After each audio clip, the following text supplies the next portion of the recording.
Hi, hello, friends.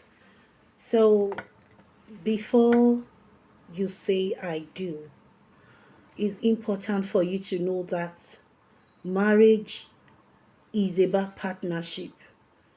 And this is what we Africans do not really understand about marriage.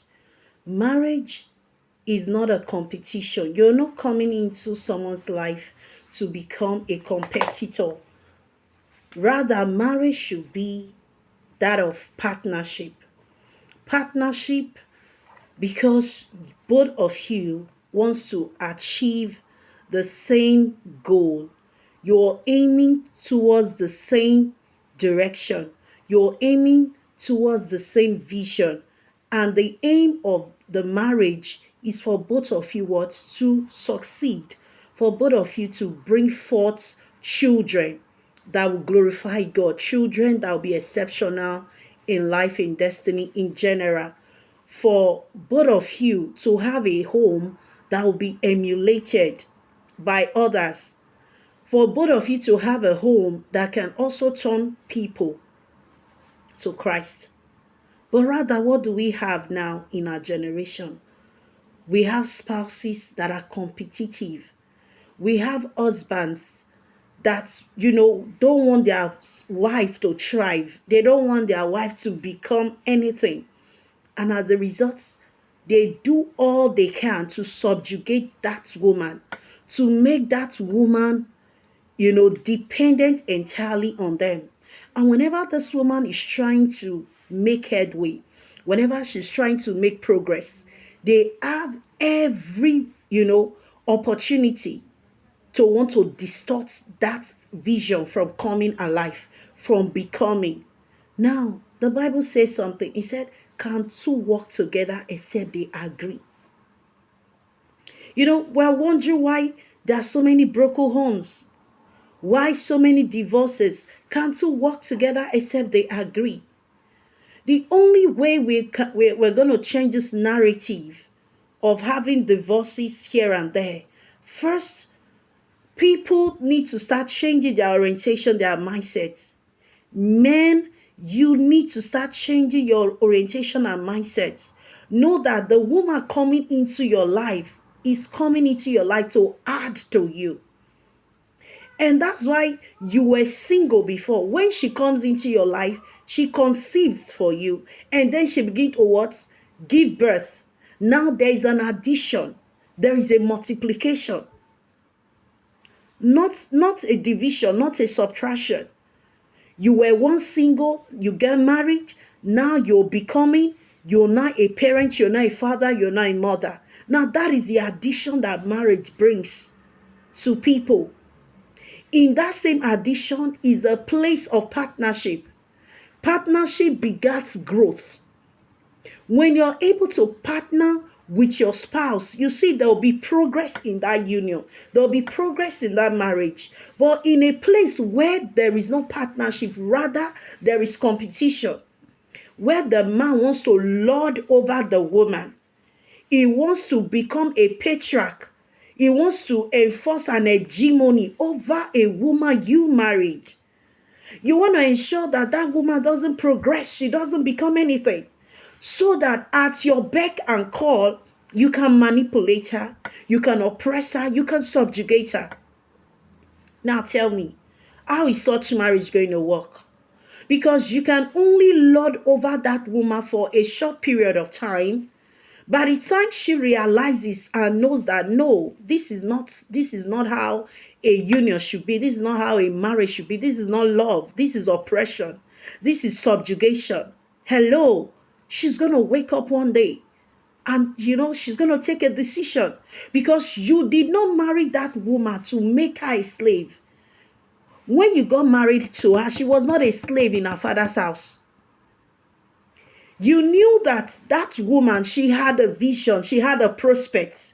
Why come into her life to waste her?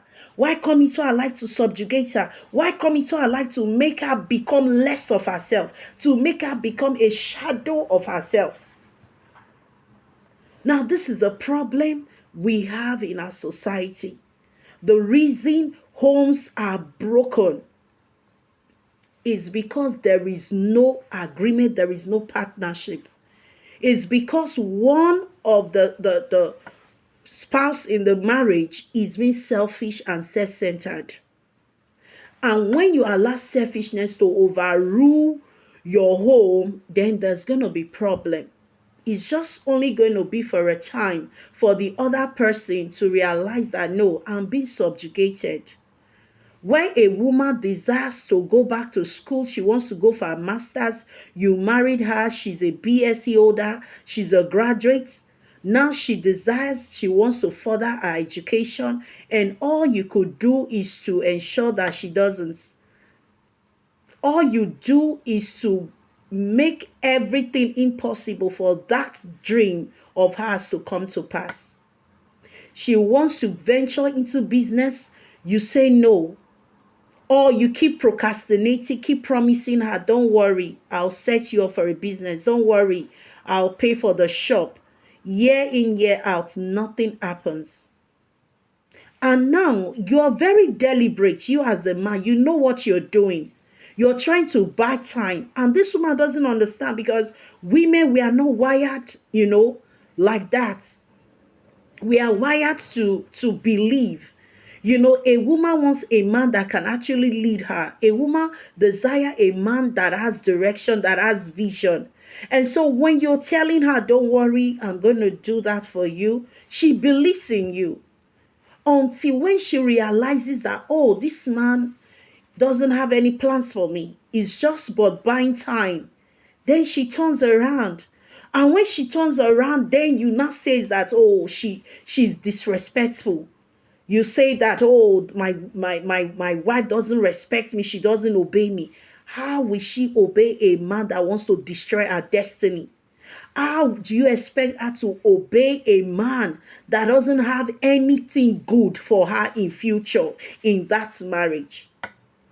Until you realize, until you come to the consciousness and awareness that marriage is partnership, is not a competition, then we'll know what you are doing. Then we'll know that yes, you're ready for your marriage, for your home to work. But a situation where you want to lord over her, you want to subjugate her at all cost, then you are being selfish. And that's the situation we have right now in our society. So many men, African men, they are selfish. Permit me to say that without, any fear. They are selfish. And 80% of their selfishness is the reason we are having the broken homes. That's it. Because you don't want to believe in this woman. You don't want to support her vision. You are seeing her as a threat. And as a result, you want to subjugate her. You want to kill her vision. You married a woman from another home. Her parents took her to school. They paid her fees. All for you to come into her life, and your mission is to ruin her. Your mission is to enslave her. To make her to just be mother producing children for you. And then when she stands up to share her vision, to share her passion, all you want to do is subjugate her, oppress her, to ensure that it doesn't come to pass. You keep making empty promises. Marriage is partnership. It should be partnership. It's not a competition.